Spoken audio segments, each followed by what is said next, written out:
Mēs turpinam lasīt pravieša Daniela grāmatu, un šajā nedēļā mums ir 4. nodaļa. Sāksim ar to, ka izlasīsim šīs 4. nodaļas pirmos 6 pantus. Es, Nebukadnecars, dzīvoju bez rūpēm, mierīgi savā namā un laimīgi savā pilī. Tad man bija sapnis, kas mani uztrauca, un domas, kas man guļot radās galvā, un parādības, ko es garā redzēju, mani izbiedēja. Es pavēlēju atvest pie sevis visus Bābeles gudros, lai tie manu sapni izskaidrotu. Tad atnāca gudrie zīmju tulki, vārdotāji, gaudeji un zīlnieki, un es tiem atstāstīju savu sapni, bet tie nevarēja man sapni izskaidrot. Beidzot atnāca Daniels, ko sauca pēc mana dieva vārda par Belsacaru un kurā mājo svēto dievu gars. Viņam es atstāstīju savu sapni šādā veidā. Belsacar, tu visu gudro priekšnieku. Es zinu, ka tevī mājo svēto dievu gars un ka nekādu noslēpumu izpratne tev nesagādā grūtības. Uzklausi manu sapni, ko es redzēju, un izskaidro manu sapņa nozīmi. Mēs redzam, ka šī 4. nodaļa apraksta vēl vienu sapni, ko Dievs atklāja ķēniņam Nebukadnēcaram. Un līdzīgi kā 2. nodaļā, šis sapnis viņu atkal satrauca. Viņš vēlējās zināt šī sapņa izskaidrojumu. Šeit, šajā gadījumā, atšķirībā no 1. sapņa, kas bija 2. nodaļā, mēs redzam, ka ķēniņš sapni atcerās. Un šeit viņš pats personīgi ir gatavs šo sapni arī pārstāstīt un izstāstīt. Taču neskatoties uz to, ka sapnis tiek izstāstīts, sapnis tiek pārstāstīts, zīlnieki, vārdotāji un visi tie magi, kas ir ķēniņa galmā, viņi nespēja palīdzēt. Tātad līdzīgi kā tas bija 2. nodaļā. Jautājums tātad tālāk, ko tad ķēniņš redzēja sapnī, lasam? Parādībā, ko es gultā gulēdams redzēju, bija šāda. Es redzēju koku, kas stāvēja zemes vidū, un tā augstums bija ārkārtīgi liels. Šis koks kļuva arvien lielāks un varenāks, tā galotne sniedzās līdz debesīm, un tas bija redzams līdz pašam pasaules galam. Tā lapas bija skaistas, tā augļi bagātīgi, un barības tur bija visiem. Lauku zvēri tur atrada pavēni, un putni apakš debes taisīja ligzdas tā zaros, un visa dzīvā radība pārtika no tā. Un es redzēju gultā gulēdams sava dieva uz sava gara parādībā, ka no debesīm nokāpa eņģelis kā kāds svēts sargs. Viņš sauca stiprā balsī un pavēlēja: nocērtiet šo koku, apcērtiet tā zarus, noplūciet tam lapas un izkaisiet tā augļus, lai lauku zvēri aiziet no tā un putni no viņa zariem. Bet tā saknāju ar celma daļu atstājiet zemē, iesaistījuši to dzelzs un vara važās lauku zālē, lai to debesu rasa slacina, un tas kopā ar lauku un meža zvēriem paliek saskarē ar zemes zāli. Tā nesošā cilvēka sirds, lai to pārvērsta, un tam piešķirta, lai top dzīvnieka sirds, un tā tad, lai paiet 7 gadi. Tas ir svēto sargu lēmums un svēto eņģeļu pavēle, un visi, kas dzīvo, lai atzīst, ka visaugstākajam ir vara pār cilvēku ķēniņu valstīm, ka viņš ikvienu ķēniņu valsti dod, kam vien gribēdams, un ka viņš var paaugstināt līdz ķēniņa godam arī pašu zemāko no cilvēkiem. Šis ir tas sapnis, ko es ķēniņš Nebukadnēcars redzēju, bet tu, Belzacar, izskaidro tu man. Ko šis sapnis nozīmē? Tāpēc, ka visi manas valsts gudrie to nevar izskaidrot, bet tu to vari, jo tevī mājo svēto dievu gars. Mēs tagad paskatīsimies uz ekrānu, uzliksim ilustrāciju, kā tas varētu izskatīties. Tātad mēs redzam šo tā ilustratīvi attēlotu tādu tiešām skaistu, varenu, spēcīgu koku, kuru tātad zvēri, mēs saprotam, atrod pavēni, tātad zem koka zariem, un putni taisa ligzdas šī koka zaros. Un kā tur teikts, ka visa dzīvā radība pārtika no tā. Un tad tālāk mēs redzam, ka tiek parādīts tas, ka šis te koks tiek nocirsts. Būtu labi, ja mēs varētu to visu uzlikt skaisti blakām. Tā. Apmēram šādi, ja? Brīnišķīgs, augošs, plaukstošs, dzīvību dodošs koks un nocirsts koks. Man tāds jautājums uzreiz pirmais, kad jūs sākāt lasīt šo sapni, kā tas ilustratīvi mums tiek parādīts arī lūk šajā pirmajā ilustrācijā, ko jums tas atgādina? Ir kaut kādas domas jums? Nu, kad liela bagātība, un tas ir kaut kas īpašs. Un tā, nu te ir rakstīts, ka viņš sniedzās līdz debesīm, 8. pants, un līdz pašam pasaules galam. Man tas atgādināja ēdenes dārzu kaut kur. Sākumā, kad es lasīju, man likās, ka tas ēdenes dārzs tik brīnišķīgs un skaists, kā Dievs visu radīja, un tad cilvēku radīja un ielika tajā ēdenes dārzā, lai cilvēks rūpējas par visu dzīvo radību zemes virsū. Kaut kas tāds, kas atgādina ēdenes dārzu. Un to, ko Dievs paredzēja, ja, ēdenes dārzā. Līdz tam brīdim, kad mēs tālāk lasām, ka koks tiek nocirsts. Un pagaidām mēs tikai tā domājam, ko tas atgādina, varbūt tās jums vēl paskatāmies, kas koku nocērt. 10. pantā un 11. pantā varbūt vēlreiz izlasi, ko viņš sacīja. Viņš sauca stiprā balsī un pavēlēja: nocērtiet šo koku, apcērpiet tā zarus, noplūciet tam lapas un izkaisiet tā augļus, lai lauku zvēri aiziet no tā un putni no viņa zariem. Jā. Lai pazūd putni un zvēri aiziet. Un šeit atkal varētu jautāt, ko tas jums atgādina? Un viņš sauca stiprā balsī un pavēlēja nocērt šo koku, apcērt tā zarus. Jums rodas kaut kādas domas, uz ko tas varētu norādīt? Mēs tikai pagaidām domājam. Kādas domas, ko jums tas atgādina? Nu, to visu izposta, iznīcina to koku, faktiski. No atklāsmes grāmatā arī eņģeļi sauc stiprā balsī. Vot man arī uzreiz, kad to lasīju, pirmo reizi. Viņš sauca stiprā balsī. Nu, pilnīgi atklāsmes grāmata, kur vairākas reizes viņš sauca stiprā balsī. Izlasīsim vienu no tām rakstvietām. Atklāsmes 14. nodaļa no 15. līdz 18. Cits eņģelis izgāja no tempļa un sauca stiprā balsī tam, kas sēdēja uz mākoņa: laid savu sirpi darbā un sāc pļaut, jo atnākusi pļauja stunda, jo zemes raža ir nobriedusi.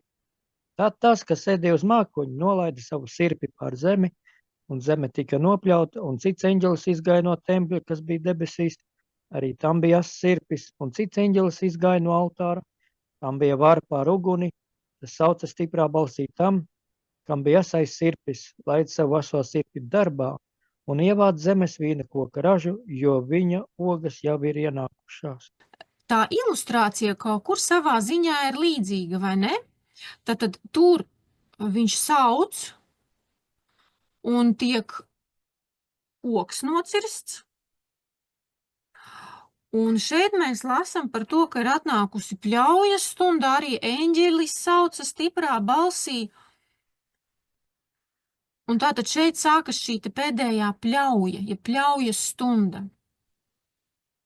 Pirms atklāsmes grāmatā, kā mēs saprotam, kas tā par pļaujas stundu? Saprotu, kad atklāsmes grāmata runā par šo pļaujas laiku, kad cilvēka pārbaudes laiks būs noslēdzies, un cilvēka raksturs būs izveidojies jau mūžīgai pazušanai vai mūžīgai dzīvībai. Lilijāna, kā tu saproti? Nu jā, tieši tā es arī domāju, ka tas ir, katrs ir izdarījis izvēli, un līdz ar to tā pļauja ir tāda, kāda viņa ir. Jau raža ir, ienākusies, jā, un līdz ar to tas viss ir tā kā, skaidrs, kad viss jau ir gatavs, un līdz ar to katrs ir, raža ir nobriedusi, un katrs ir izdarījis savu, galīgo izvēli, galīgo lēmumu savā dzīvē. Jā, bet ja mēs tagad atgriežamies pie šī sapņa, ko redzēja ķēniņš Nebukadnācars, tad šajā gadījumā, atšķirībā no atklāsmes grāmatas, mēs redzam, ka koks netiek nocirsts pilnīgi. Atklāsmes grāmata runā par to, kad sirpis tiek laists darbā, pļaujas stunda ir atnākusi, raža nobriedusi un viss. Tiek dota pavēle ievāc zemes vīna koka ražu, jo viņa ogas jau ir ienākušās. Bet šeit mēs redzam, ka koks tomēr netiek nocirsts pilnīgi.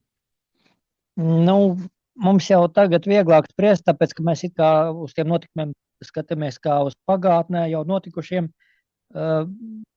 Tas celms ar saknēm tika atstāts tāpēc, ka vēl bija jāpiepildās pravietojumam par to, ka nāks Mesija visai pasaulē. Jā, bet interesanti, kad šis teksts, kuru mēs tikko lasījām, viņš šeit arī dod mums kaut kādu norādi par to, kādēļ tad vēl tas koks netiek pilnīgi nocirsts. 14. pants paskatāmies tātad. Un visi, kas dzīvo, tātad lai, lūk mērķis, ja? Lai atzīst, ka visaugstākajam ir vara pār cilvēku ķēniņu valstīm. Un viņš vienīgais var paaugstināt līdz ķēniņa godam arī pašu zemāko no cilvēkiem, jebkuru. Lai notiktu kaut kāds atziņas process cilvēka prātā, kaut kāda pārmaiņa cilvēka prātā, tātad šis koks vēl netiek nocirsts.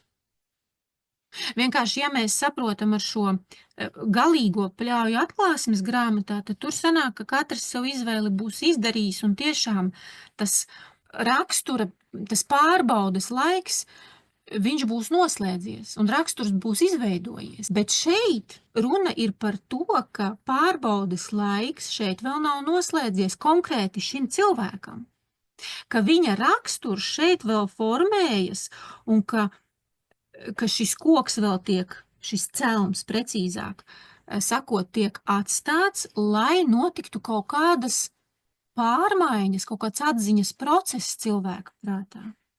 Bet paskatīsimies tālāk, tas ir tas, ko mēs it kā tagad varam izdarīt kaut kādas domas. Mēs tagad tikai domājam, kā mēs to redzam, salīdzinot tur ar atklāsmes grāmatu, bet paskatīsimies tālāk, kā sapni izskaidro Daniels. Šeit, šajā grāmatā, tiek dots arī sapņa izskaidrojums.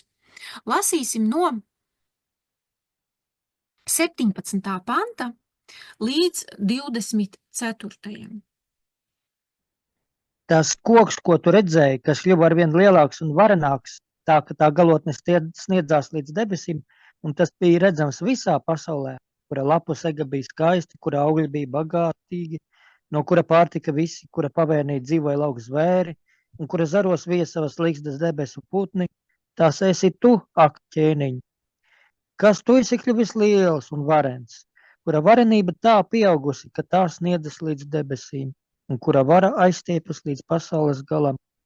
Bet tam, ka ķēniņš redzēja no debesīm nokāpjam svētu sargu, kas sauca nocertiet šo koku un iznīciniet to, bet atstājiet tā saknāju un celma daļu zemē dzels un vara važās zaļajā lauku zālē, lai tas top debesu rases slacināts un tiek pielīdzināts lauku dzīvniekiem, kamēr viņam pārbūtu gaiši 7 gadi.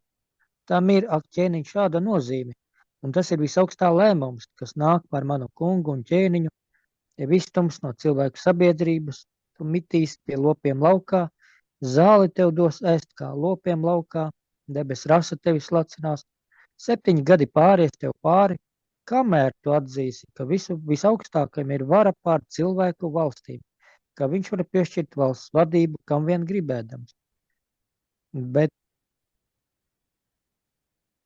Bet ka bija pavēlēts, lai koka saknāju ar celma daļu atstāj zemē, tam šāda nozīme. Tavu ķēniņa valsti tev atkal atdos, līdz ko tu atzīsi, ka debesu Dievs valda pār visu.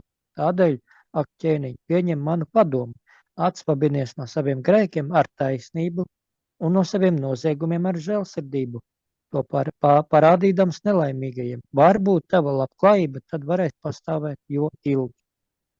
Mēs šeit redzam, mums tiek dots arī sapņa izskaidrojums. Kā šis sapņa izskaidrojums precizē, ja papildina to, ko mēs pārdomājām līdz šim? Nu, ka tas ķēniņam Nebukadnēcaram vēl nav gala spriedums. Un Lilijāna, tad tepat atkal 4 reizes šajā nodaļā parādās, kamēr tu atzīsi, līdz tu atzīsi, līdz ko tu atzīsi, ja? To, ko tu saki. 2 reizes tagad šajā tekstā, ko Dzintars lasīja pie sapņa izskaidrojuma, un re, kur mēs jau iepriekš lasījām, lai atzīst. Šo darbību mērķis ir nonākt cilvēkam pie pareizās atziņas. Kas tā varētu būt par atziņu? Jeb ko nozīmē šis vārds atzīt? Nu, Bībele atklāja, ka mums vajag atzīt, kas ir svēts, taisnis un labs, un tā, kas ir svēts, un otra atziņa vairīties no ļauna. Divas lietas, kas to aino. Bija gudrības sākums ir bīties Dievu un vairīties no ļauna. Un šī ir tā atziņa, lai saprastu mēs, kas ir svēts. Vārds sakot, vēl to varētu teikt, kas šķirt labu no ļauna. Tātad tas nozīmē svētumu no grēka atšķirt. Un taisnību no nešķīstības. Tas mums ir jāšķir, un tā ir tā atziņa, ko mēs varam iegūt. Es savu Dievu vārdu saprotu, ka tas ir pats galvenais. Tā kā. Es gan uz ekrāna neuzlikšu, tikai uzrakstīšu. Varbūt tās tad mēs varam atšķirt psalms 100. 3. pants. Lilijāna, uzšķir lūdzu, tu šo izlasi, un Jāņa 17. nodaļa 3. pants. Dzintar, to varētu uzšķirt. Atzīstiet, ka tas kungs ir Dievs, viņš mūs ir darījis, un ne mēs paši par savu tautu un par savas ganības avīm. Jāņa 17.3. Bet šī ir mūžīgā dzīvība, ka viņi atzīst tevi, vienīgo patieso Dievu, un to, ko tu esi sūtījis, Jēzu Kristu. Lilijāna teica sākumā atzīt to, kas ir svēts. Šeit mēs redzam atzīt, ka tas kungs ir Dievs. Atzīt Jēzu Kristu, to, ko Tēvs ir sūtījis. Un vēl 1. Timotejam 2. nodaļa, tur 4. pants, kas grib, lai visi cilvēki tiek izglābti un nāk pie patiesības atziņas. Tātad šeit ir runa par to, ka nepieciešama ir patiesības atziņa. Nu, kā mēs varētu tagad varbūt kopumā to visu noformulēt, saistot ar to, kas notiek šeit ar ķēniņu Nebukadnēcaru? Kāda tad atziņa viņam bija vajadzīga? Un tas ir, es domāju, ka tas ir tas centrālais, kādēļ tas viss notika ar viņu, lai viņš nonāktu pie šīs atziņas. Tas Žaks Dukāns pasaka tādu labu domu. Pirmo reizi Daniela grāmatā mēs redzam Nebukadnēcaru smaidošu. Līdz šim viņa sejas izteiksme ir bijusi barga. 1. nodaļā Nebukadnēcars uzbrūk Jeruzalemē. 2. nodaļā ķēniņš piedraudz sacirst gabalos cilvēkus un viņa namus padarīt par drupu kaudzi. 3. nodaļā viņš visiem pavēl pielūgt tēlu, nepaklausības gadījumā draudot ar degošu cepli. Tagad, kad viņš sasauca visus savus tos kaldējus, burvis un visus savus gudros, viņš viņiem neko nedraudēja. Viņi neizskaidro viņam sapni, un viņš viņiem neko nepiedraudēja. Un beidzot viņš ir kļuvis mierīgs. Un nevelti vēl pateikts bija taču sākumā, kad viņš šajā nodaļā sākumā, viņš mierā dzīvoja un laimīgi dzīvoja, jā, mierīgi. Pirmajā pantā tas bija rakstīts. Dzīvoja bez rūpēm, mierīgi savā namā un laimīgi savā pilī, Nebukadnecars, jā? Un tā, kad viņš, tādā nozīmē neārdās ne par ko, visu tā uzņem mierīgi tagad. Un pat tad, kad Daniels bija nobijies to pantu, ko tu Dzintaram tā kā laikam nelika izlasīt no 16. Tad Daniels, kuru sauca par Belzacaru, kādu laiku stāvēja pilnīgi sastindzis aiz bailēm, un viņa domas to biedēja, bet ķēniņš Nebukadnecars viņam sacīja: Belzacar, lai sapnis un tā izskaidrojums tevi neizbiedē. Tad Belzacars atbildēja un teica: mans kungs, kaut jau sapnis attiektos uz tiem, kas tevi ienīst, un tā izskaidrojums uz taviem ienaidniekiem. Tātad Daniels uzreiz saprata, kas ir sapnis un kāds ir tā sapņa izskaidrojums. Un tam līdzīgi. Un viņš vienkārši tāpēc arī to pateica tam Nebukadnecaram. Bet Nebukadnecars jau bija audzis un mainījies, un tāpēc Dievs var strādāt pie viņa un tālāk it kā, jā?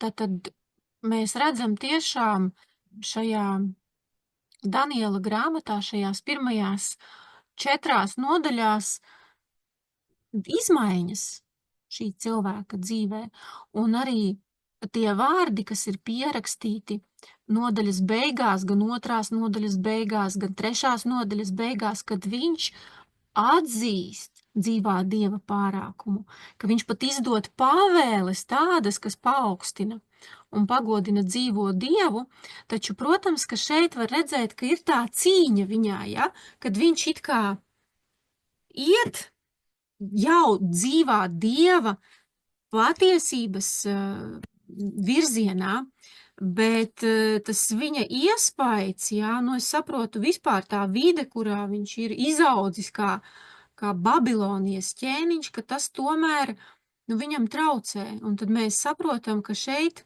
liels pavērsiens, ja, viņa dzīvē, kas liek viņam pilnīgi izšķirties par vai pret dzīvo Dievu. Varbūt mēs varam arī izlasīt tagad no 25. panta līdz 30.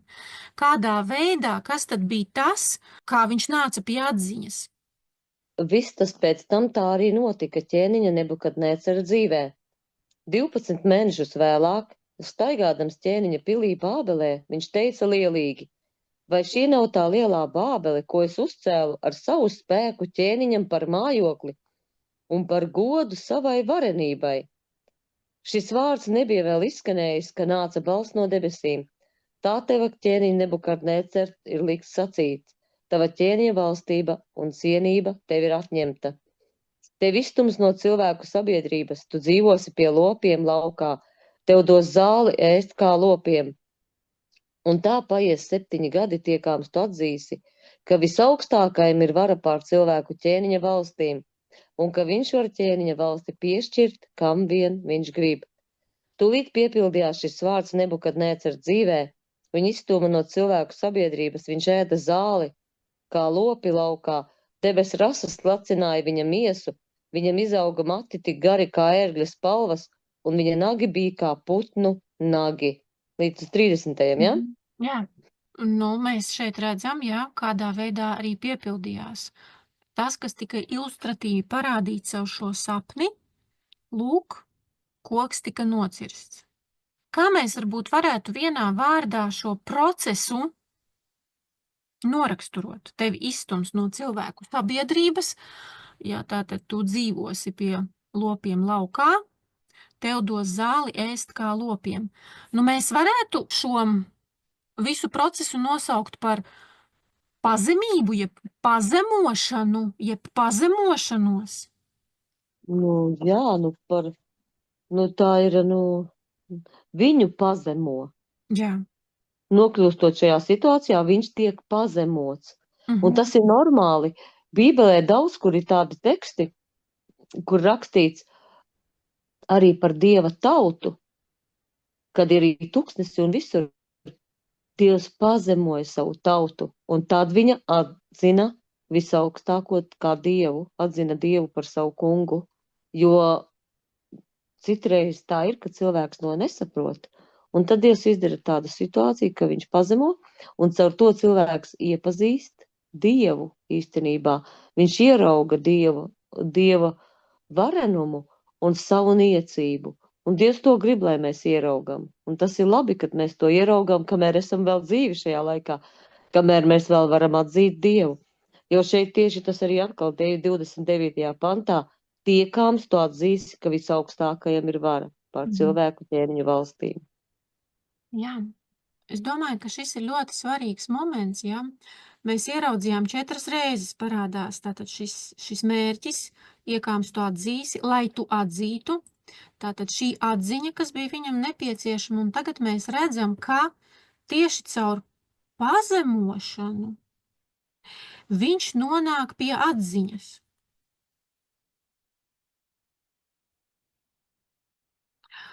Un es šeit arī uzliku uz ekrāna, ja mēs redzam atziņa, un mēs redzam pazemību. Un tā kā tu teici, Liljāna, tad lasot Dieva vārdu, mēs saprotam, ka, lai nonāktu pie atziņas, ir nepieciešama pazemība. Šādi varētu mēs tagad salikt, ka pazemība ir priekšā, ja, un tad, lai nonāktu pie atziņas, ja, kad vispirms pazemība, un tad tu nonāc pie atziņas. 1. ķēniņa 11.39. Un tādēļ es pazemošu Dāvida pēcnācējus, bet ne uz visiem laikiem līga. Tik interesants teksts, vai ne? Es nebiju to pamanījis tā. Tad atcerēsimies vēl citus tekstus. 1. Pētera 5.6. Tad nu pazemojieties apakš Dieva varenās rokas, lai viņš jūs paaugstinātu savā laikā. Psalms 147.6. Tas kungs paceļ nelaimīgos, bet pazemo bezdievīgos. Psalms 119 un 71. pants. Tas man bija par labu, ka mani pārbaudīja un pazemoja, lai es mācos tavus likumus. Un vēl iesaist 57 un 15. Jo tā saka, tas augstais un varenais, kas mūžīgi dzīvo, viņa vārds ir svētais. Es dzīvoju augšā un svētnīcā un pie tiem, kam sagrausts un pazemīgs gars, lai atdzīvinātu garu pazemotiem un spirdzinātu sirdi sagraustiem. Psalms 25.9. Pazemīgos viņš vada savā taisnībā, un tiem, kas pazemoti, viņš māca savu ceļu. Līdzīgi kā 119. psalmā tā pati doma, ja? Nu, kādas jums ir domas, kādas svarīgas patiesības mēs šeit ieraugam, ka tātad caur pazemību mēs varam nonākt pie patiesības atziņas, pie Dieva atziņas. Un kāpēc tā? Kāpēc vienmēr, gandrīz vienmēr, lai nonāktu pie Dieva atziņas un atzītu to kungu, ir nepieciešama šī te pazemība? Nu, es domāju, ka savādāk cilvēks nespēja bez pazemības, jo kā tad viņš atzīst savu kungu? Jo tu esi lepnis, tieši pretēji, pret tas pazemība ir pret tas lepnība, es saprotu, jā? Nu, tāda patiesa pazemība. Jā. Un īstenībā, laikam tā ir, kad mums nav tik viegli. Nu, tāpēc, ka mums visiem ir egoisms, jā? Un tāpēc tas egoisms, kā tad viņš atklāsies? Un tad, kad mēs to ieraugam, savu būtību ieraugam to, un tad mēs arī, atzīstam Dievu, vai arī kāds, kurš vispār arī neatzīst. Viņš grib vienalga palikt lepnis un nepazemojas, jā? Arī tā gadās. Jā. Un par Jēzu taču ir teikts līga tikko vēl viena, Filipiešiem 2.8. Un cilvēka kārtā būdams, viņš pazemojās, kļūdams paklausīgs līdz nāvei, līdz pat krusta nāvei. Un tā tad arī tā bija pazemošanās. To jau, kā teikt, būdams pie krusta, pat tas bija tā kā pazemības darbs, tas bija tāds, tā kā katru pie krusta nelika līga. Katru noziedznieku pie krusta nelika, tas bija kaut kāda, tā bija īpaša nāve, saproti? Un es domāju, ka arī grēkā krišanas rezultātā mums visiem tiešām ir šī noslieca tieksme sevi paaugstināt. Un mūsos visos, noteikti visos, ir lepnības gars un tā vēlēšanās būt neatkarīgiem, neatkarības gars, jo mēs saprotam, ka tieši tas bija arī Lucifera grēks, lepnība, ja? Paaugstināšanās. Un grēkā krišanas rezultātā mums visiem ir šī lepnība. Nav tur obligāti viņam jābūt kaut kādam augstam, lielam un varenam ķēniņam, un es domāju, šī lepnība viņa ir visiem cilvēkiem, tas ir tīri dabiski mūsu, grēcīgajā miesā. Un vēl tas, ka arī tā grēcīgā miesa, viņa negrib arī pakļauties Dieva gribai, un mēs lasījām, ka ir nepieciešama atziņa par to, kas ir svēts.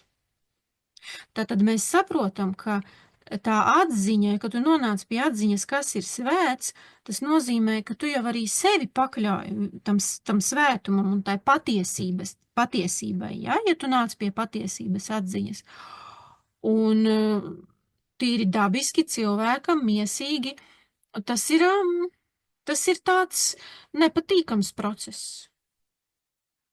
Jā, vislabāk cilvēku var pārbaudīt viņa lepnībā un neatkarībā ir tad, kad viņam piešķirs slavu, naudu un varu. Ja viņam iedod šīs lietas, pieņemsim tagad tā reāli, tev iedod vislielāko slavu, ka tu esi, ka tev viss ir, un ka tev ir vara, pakļaut jebkuru un tā, un tev ir ļoti daudz naudas, un kā tu tagad rīkosies, un kā tu tagad izturēsies pret līdzcilvēkiem, saproti, ja tev būs tik daudz tās naudas un tā vara. Jā. Un tas arī uzreiz, tad tu varēsi ieraudzīt savu raksturu ļoti ātri. Nevelti ir tās trīs kārdināšanas - acu kārums, miesas kārums un dzīves lepnība. Jo tieši trūkumā un tā varbūt citreiz cilvēki pat ir pieticīgāki un spējīgāki būt līdzjūtīgāki, nekā, ka tev ir ļoti daudz liela bagātība, un tad tu pat vari būt skops arī tad, kad tev ir daudz. Visādi var būt līga. Tas nav tā noteicošais. Es domāju, ka tas, ko mēs tagad pārunājām, tas, ko mēs tagad apskatām, ka tas ir ļoti svarīgs jautājums ikvienam cilvēkam.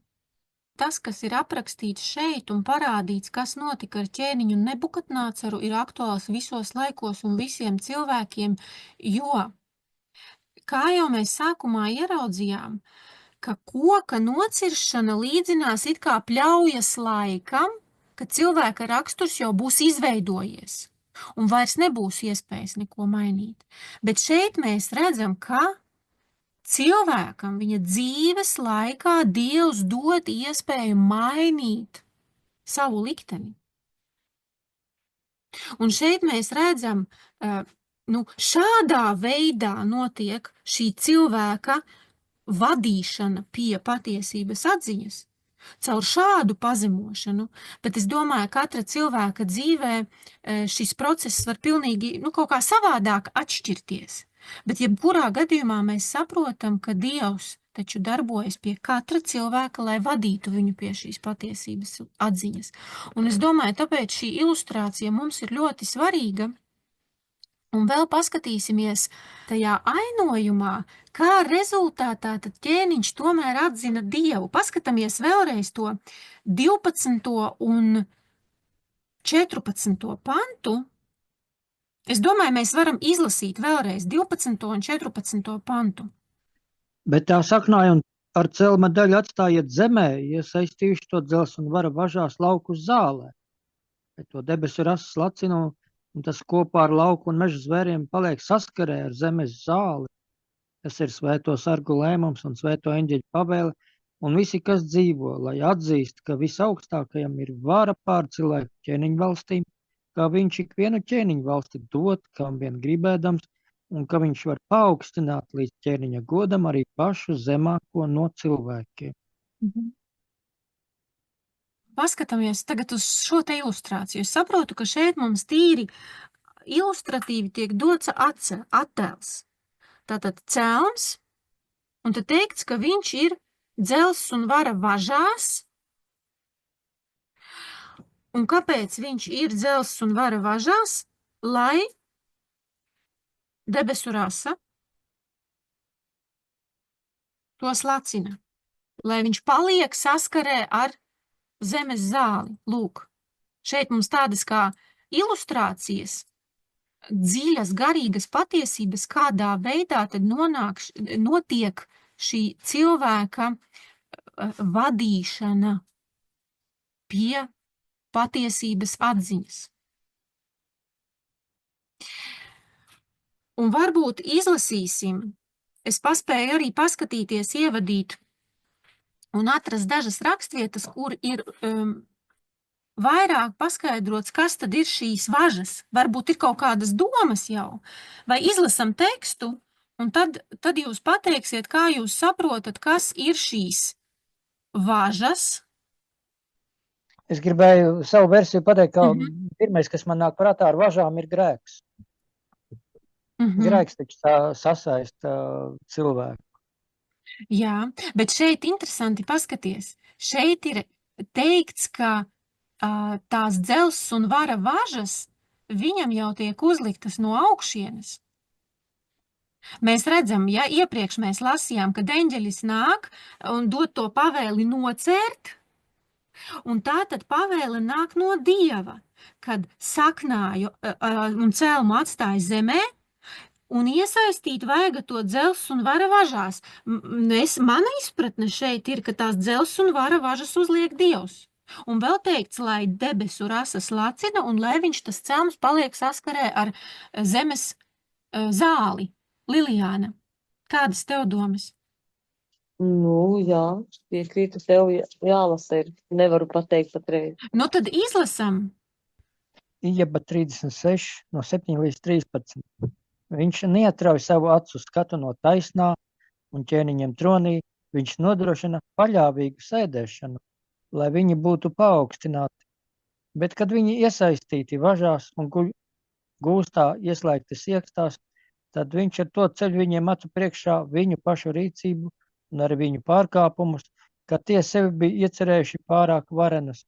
Un tā viņš atdara viņu ausis brīdinājumiem un atgādina viņiem atrauties no ļaunā.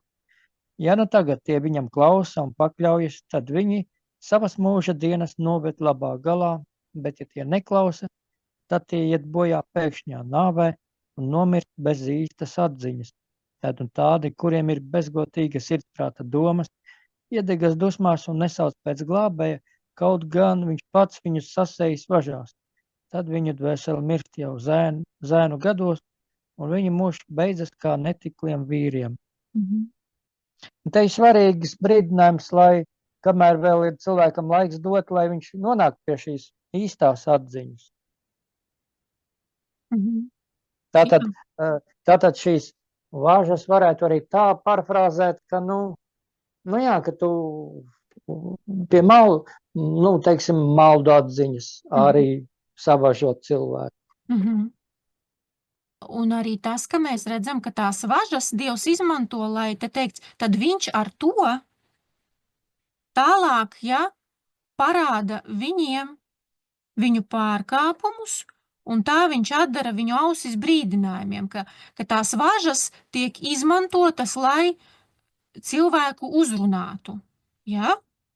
Un tie var klausīt un var neklausīt, kā tu teici. Zemes ķēniņi ceļas un valdnieki apvienojas pret to kungu un viņa svaidīto. Sarausim viņu važas un metīsim prom viņu saistekļus. Sarausim važas. Kas važas šeit ir uzlicis? Zemes valdnieki.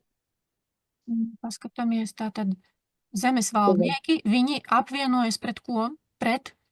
Pret Dievu. Pret Dievu un viņa svaidīto. Un tie valdnieki saka šos vārdus.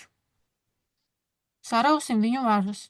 un metīsim prom viņu saistekļus. Nu, mums šeit ir ar mazo burtu, varbūt tāpēc tu apmūsi, bet es saprotu, kā Dzintar, tu saproti, es saprotu, ka tie valdnieki saceļas pret Dievu un saka, sarausim tās važas, kuras ir uzliktas viņiem. Ka viņi negrib, ka Dievs uzliek kaut kādas važas, bet viņi grib atbrīvoties no tā. Ja viņi grib valdīt tā, kā viņi to grib. Nevis tā, kā Dievs to nosaka. Jā. Es tā Nu, saprotu, ja? Viņi sacīs pret Dievu, jā. Mhm. Bet viņi grib saraut kādas Dieva važas, jā? Es saprotu tā. Varbūt ir arī krievu valodā var izlasīt. Восстают цари земли, и князья совещаются вместе против Господа и против помазанника его. Расторгнем узы их и свергнем с себя оковы их. Mhm. Nu, tas pats, vai Jā. ne? Jā, tas pats. Viņi sacēlis pret Dievu un viņi grib saraut tās važas, Jā. ko Dievs viņiem ir uzlicis. Jā. Lai vadītu viņus pie atziņas. Labi, un Jesajas 45. nodaļa. Tā saka tas kungs, Ēģiptes bagātība un Etiopijas un sabiešu liela auguma vīru peļņa plūdīs pāri pie tevis, un tev piederēs. Viņi vilksies tev pakaļ, viņi nāks pie tevis, važās saistīti, zemosies tavā priekšā un lūksies tevi sacīdami. Tikai ar tevi ir Dievs un nav cita Dieva. Tātad Ēģipte, Etiopija, jā. Jā. Pie viņiem plūdīs, Viņi nāks, jā. Te Jā. teikts pie tevis, un tev pie Dieva, jā? Jā, jā. Un viņi nāks kādā stāvoklī, te teikts. Važās saistīti. Jā. Bet viņi zemosies un lūksies tevi. Mhm. Jā. Tikai ar tevi ir Dievs un nav cita Dieva. Tātad mēs šeit redzam, kad atkal tieši tās važas arī šeit noved Ēģiptes un Etiopijas šīs te bagātības. Šos vīrus pie atziņas, jā. Jā. Kaut gan mēs redzam iepriekš psalmā, mēs lasījām, ka zemes ķēniņi ir arī, kas saka, sarausim, ka viņi negrib atzīt Dievu. Nu, vieni sarauj, bet vieni to ieraugot ir gatavi zemoties un lūgt Dievu. Tātad divas kategorijas ir. Otrajā psalmā viņi tā kā pretēji, a šeit ir tā. Un tie cilvēks tagad izlasa vienu un šo otru pantu. Viņi pasaka, kur Bībelē pretrunas ir, jā? Jā. Bet ir jau divi stāvokļi. Vai nu tu gribi, lai tās važas no tevis tiek noņemtas, vai nesi pateicīgs par šīm važām, kuras Dievs tev ir uzlicis, un tad tu pazemējies un pielūdz Dievu un slavē viņu un pasakies viņam, ka Dievs tev to ir uzlicis, lai tu ieraudzītu savu grēcīgo vājo stāvokli. Tieši tā, Lilijāna, jā. Un mēs saprotam, ka, lūk, atgriežoties jau pie Nebukadnācera, kad šis celms tika iesaistīt dzelzs un vara važās, tas jau parāda to, ka tātad Dievs viņam uzlika šīs važas, ja pazemoja viņu, lai viņš nonāktu pie atziņas, bet šeit paskatieties, cik brīnišķīgi vēl ir parādīta ilustrācija, kam vēl bija jānotiek šajā procesā. Es iezīmēju, tātad redzam, debesu rasa parādās, kas slacina šo celmu. Tātad svarīgi, lai viņš paliek saskarē ar zemes zāli. Ļoti īsi mēs tikai pateiksim domas, kā mēs saprotam, ko tas nozīmē, jo šeit mums ir parādīti ļoti dziļi garīgi procesi, kas tiek darīti pie cilvēka sirds, Lilijāna. Nāk prātā debesu rasa. 5. Mūzes grāmatā tajā dziesmā 32. bija rakstīts, līsti kā lietus mana mācība, un kā rasa manas pavēles vai padomas, un kaut kas tur bija tāds skaists, es paskatīšos, varbūt man uzreiz atradīsies, ja uzlikšu to 5. Mūzes 32. nodaļu, un tur ir pašā sākumā bija. Jā, 1., 2. pants un 3. Uzklausiet debesis un ļauj man runāt, un zeme, lai dzird manas mutes vārdus. Līsti lejup kā lietus mana mācība, un pili kā rasa mana valoda, kā lietus uz zaļumu un lāses uz zāli. Jo es slavēšu tā kunga vārdu, dodiet godu mūsu Dievam. Paldies, Lilijāna, un vēl varam izlasīt vienu rakstvietu. Tas ir Jesajas 26. nodaļa. Iesaist 26, 19. Vai tavi mirušie dzīvos arī manējo mirušās miesas? Jā, tie celsies augšā. Mostieties un gavilējiet, jūs, kas dusat pīšļos, jo tava rasa ir kā zaļojoša lauka rasa. Zeme mirušos atkal atdos dienas gaismai. Saprotu, ka šeit kaut kāda norāde arī ir uz augšām celšanos. Un ka tieši tā rasa ir tā, kā spēkā arī notiks tā augšām celšanās. Tātad, un arī šeit mēs saprotam, ka notiek cilvēka, varētu teikt, Nebukadnēcara pilnīgi jaunpiedzimšana, ja? Arī kaut kāda augšām celšanās, ja tā pārmaiņa viņa prātā, atziņa viņa prātā. Un tātad viņam tajā stāvoklī bija jābūt Dieva vārda, Dieva mācības, kā tur Lilijāna tu lasīja arī tajā tekstā, nepārtraukti tajā iespējā, lai svētais gars varētu strādāt pie viņa sirds. Tātad te svētais gars tātad pie viņa strādāja. Viņš atradās šajās dzelzs un vara važās, bet debesu rasa slacināja viņu. Un viņš palika saskarē ar zemes zāli un notika šis te atgriešanās process. Tā rasa ir kā valoda, un tā tad Nebukadnēcars tiešām mainās un mainās viņa valoda. Ja viņš bija kā lops un kā dzīvnieks runāja, tad, kad viņš atzina Dievu, tad viņš runāja jau debesu valodu, saprot, jau runāja pilnīgi citādās kategorijās, jā?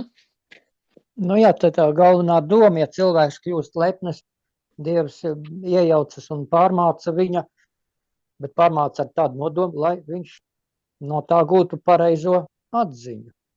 Un es gribēju, bet līga mēs varbūt varam nolasīt arī beigās, ko tad beigās Nebukadnēcars atzina. Es domāju, Daniela 4. nodaļas pēdējos pantus mēs varētu nolasīt. Kad pagāja noteiktais laiks, es Nebukadnēcars pacēlu savas acis uz debesīm. Mans saprāts atkal atgriezās manī, un es teicu to visaugstāko. Es slavēju un pagodināju to, kas dzīvo mūžīgi, kura vara un valdonība ir mūžīga, un kura ķēniņa valstība paliek uz radu radiem. Viņa priekšā pazūd nebūtībā visi zemes iedzīvotāji. Viņš dara pēc sava prāta ar debesu pulkiem un ar zemes iedzīvotājiem. Nav neviena, kas varētu aizkavēt viņa roku un viņam sacīt, ko tu tur dari? Tādī pašā laikā manī atgriezās atpakaļ mans prāts, un par slavu un uzplaukumu manai valstī atgriezās atpakaļ manā rokā arī mana varenība, mana godība un mans spožums. Mani padomnieki un dišciltīgie uzmeklēja mani, iecēla mani atkal ķēnišķīgā godībā, mana vara kļuva vēl lielāka. Es, Nebukadnēcars, tagad slavēju, godinu un augsti teicu debesu ķēniņu, jo visi viņa darbi ir patiesība un visi viņa ceļi ir taisnība. Viņš var pazemot tos, kas lepnībā staigā. Noslēgsim mēs ar vienu citātu no Elēnas Vaitas. Brīnišķīgs citāts ir pierakstīts liecības draudzē 4. sējumā, un šeit viņa raksta šādus vārdus. Viņa raksta konkrēti brālim, bet nu šeit nav svarīgi brālis vai māsa. Šī vēsts ir mums šodien katram. Un viņa raksta, tavs darbs, mans brāli, ir pazemot pašam sevi un negaidīt, lai Dievs tevi pazemo. Dieva roka pazemojot cilvēkus un vadot tos pareizā stāvoklī viņa priekšā, reizēm izjūtama ļoti smagi. Cik daudz gan labāk ikdienas turēt savu sirdi pazemīgu Dieva priekšā. Mēs varam pazemoties vai arī lepni paaugstināties un gaidīt, kamēr Dievs mūs pazemo. Nu, lai Dievs svētī katru no mums lai mēs šo 4. nodaļu un Nebukadnēcara piedzīvojumu tiešām arī pārdomātu un ņemtu vērā savās dzīvēs, lai mēs vienmēr tiecamies uz pazemību. Un tiešām, lai tā ir arī mūsu tāda lūkšana, lai mēs staigājam Dieva priekšā ar pazemīgu sirdi.